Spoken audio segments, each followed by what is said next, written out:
عبد الحكيم، يعني استاذ عبد الحكيم قدمناه على اساس يعني رئيس مجلس اداره نادي وفاق سطيف، لكن ايضا هو في الحقيقه لاعب سابق لوفاق سطيف، فاز معه عام 1988 بدوري الابطال، ولما كان رئيس توج ايضا مع وفاق سطيف بلقب ابطال العرب عامي 2007 و2008، كان حينها رئيس مجلس الإدارة. أعود إليك أستاذ عبد الحكيم، يعني أسأل هنا إلى أي حد ربما ستشكل أيضا هذه الخطوة نقلة نوعية في مسيرة الأندية الوطنية، وإلى أي مدى بإمكان هذه الشركات الاستثمارية تحويل الأندية إلى قوة كبيرة في القارة السمراء مثل ما ذكرت، تلعب أدوار طلائعية وتصل أيضا إلى مراحل متقدمة في المسابقات القارية والعربية أيضا. أولا أشكر حكيم على ثناء لشخصي ولوفاق سطيف. ثانيا هو درب وفاق سطيف بفضل قدراته ومهاراته، وليس كما نقول نحن في الجزائر معرفة وعمل، يعني قدرات حقيقية. أما للأسئلة السؤال الذي طلبته أجيبك عليه بكل بساطة. وفاق سطيف في أسوأ أحواله وصل إلى المربع الذهبي لرابطة أبطال إفريقيا في 2018، وصلنا 2022 إلى مربع الذهبي لرابطة أبطال إفريقيا بدون ميزانية ضعيفة وضعيفة جدا، وبالتالي ما ينقصنا هو نعيش في أريحية وننشأ مراكز التكوين للفريق، وسنبقى ذلك الفريق المرعب الذي يخشونه حتى اليوم ولو بالألوان. نحن نسير فريقنا بألوانه وبتاريخه، رغم أن هناك فكر اقتصادي، لأن كل الأندية العربية لديها القيم العينية أكثر بالقيم الحقيقية. وبالتالي الأخ الكريم يتكلم عن البطولة التونسية اللي تعرف بأن الكرة عندها مشاكل مادية، تذهب تفتش في الاتحاد الدولي لكرة القدم ترى ديون. يعني النادي الإفريقي هو أكبر فريق جماهيري في تونس، مع هذا مشاكله مع الاتحاد الدولي لكرة القدم لا تنتهي. نحن في الجزائر لدينا الحظ ونحمد الله ونشكره، لأن لدينا شركات وطنية بصحة جيدة، والدولة الجزائرية التفتت كما قال حكيم قبل فوات الأوان لإصلاح ما أفسده الدهر، وسنكون إن شاء الله أقوياء. لا أتكلم باسم وفاق سطيف، أتكلم بكثير من الأندية الجزائر، راح تكون منافسة شريفة. أما خلق الثروة في كرة القدم هي تبدأ بالمناصر. لما تشوف نادي يلعب من أجل البقاء تلقى الملعب شاغر، سواء في الجزائر أو في تونس أو حتى في الدول المجاورة. أما الثقافة أخرى، لما الأخ تكلم على مليار و200 ألف دولار في نادي برشلونة، لا مجال للمقارنة، لا مجال. إذا قارنا فنحن لا نفقه شيء في الاقتصاد الرياضي ولا في كرة إدارة نادي وفاق سطيف. أما أن المستثمر الجديد سيكون له رأي آخر على مستوى التسيير الإداري ومن خلال الفترة المقبلة. بكل صراحة يعني وبكل تواضع، أنا المهم والأهم أن وفاق سطيف ستكون له شركة مالكة.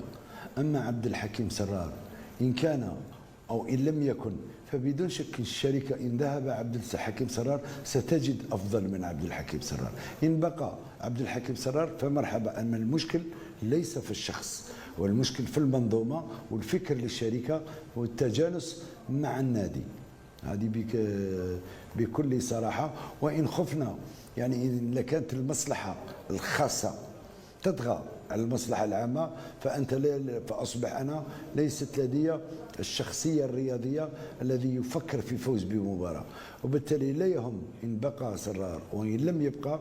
المهم هو أن وفاق سطيف لديه شركة ترعاه، وسيكون ما بين الكبار في السنين القادمة إن شاء الله. نعم. الشركات الوطنية التي دعمت مؤخرا كثير من الأندية هي هدفها الوحيد والأكبر هو التنمية الرياضية وتطوير كرة القدم المحبوبة في الجزائر. والأخ حكيم ربما كل يوم يحكي لك كيف الجزائريون يحبون فرقهم وكيف يحبون الفرق الوطني. الدولة الجزائرية تفطنت لهذا الموضوع، وسنرى النتائج في تطوير الكرة الجزائرية، لأن ما عدا أقولها وأنا مسؤول على ما أقول، ما عدا الشركات الوطنية لا يوجد خواص في الجزائر من أرادوا الاستثمار بالفعل في كرة قدم ما عدا نادي بارادو، لأن نادي بارادو لديه حرية في التصرف في ناديه لأنه لا يكسب مناصرين. هذا الشيء الذي جعله ربما الوحيد في الجزائر اللي يعمل في تحويل اللاعبين. عمله الوحيد منذ 96 الأكاديمية، لم يحصل ولا على لقب، ولكن حول أكثر من 50 لاعب على ما أظن. وبالتالي لا ننظر إلى كرة القدم. كرة القدم أصلا هي نتيجة رياضية، هي انتماء، هي حب، هي ارتباط. الجانب المالي هو فكر وهو علم، وبالتالي لا نخلط الأوراق. شركة وطنية لديها كل القدرات في الرقابة، في التنظيم، وفي تطوير الكرة الجزائرية. طيب، سأعود إليك أستاذ عبد الحكيم. نعود إلى الجزائر لكرة القدم بصفة غير مباشرة. لا أشاطرك الرأي، لأن الدولة الجزائرية اختارت الفرق الناجحة والتي توجد بألقاب قارية وإقليمية، ليست حسب الجماهير. لأن يعني الفرق، نحن نتكلم عن العاصمة موجود مولودية الجزائر، اتحاد الجزائر، الشباب الوزاد، يعني موجود الآن 3 فرق لديها شركات عمومية. وبالتالي لو تم الاختيار ربما نختار فريق أو 2. أظن أنها سياسة شاملة التي راح ترجع بالنتائج وبثمارها في المستقبل القريب. هذه أقولها وأنا متأكد، والأخ حكيم يعرف أن غياب السهولة جعلت نوعا ما انحطاط في التسيير والتسيب. اليوم أستاذ عبد الحكيم، يعني أنت بوصفك رئيس مجلس إدارة نادي وفاق سطيف، وبعد تفويت النادي إلى مجمع سونالغاز، حيث يبدو لم تبقى سوى التفاصيل القانونية لتجسيد هذا الاتفاق، كيف تنظر إلى مستقبل النادي تحت سياسة المالك الجديد؟ وهل سيسير النادي بعقلية اقتصادية ومستوى رياضي محترف؟ هذا من جانب.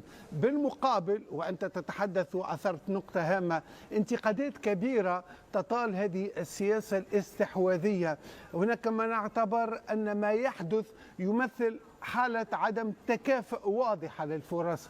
تقوم الأندية المملوكة لهذه المؤسسات والشركات الحكومية بإنفاق الملايين على الصفقات، في وقت تعاني فيه أندية أخرى في الجزائر من شبح الإفلاس وعدم القدرة أيضا على تحقيق أقل مطالبها.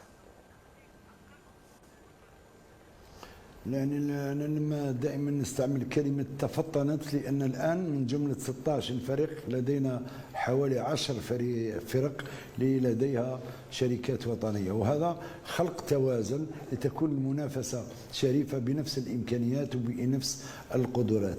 أما أن يكون فريق يعني بدون ميزانية إن صح التعبير، وفريق يبذر كما شاء، فهذا يكون لا توازن، وبدون شك راح المستوى الفني ينخفض.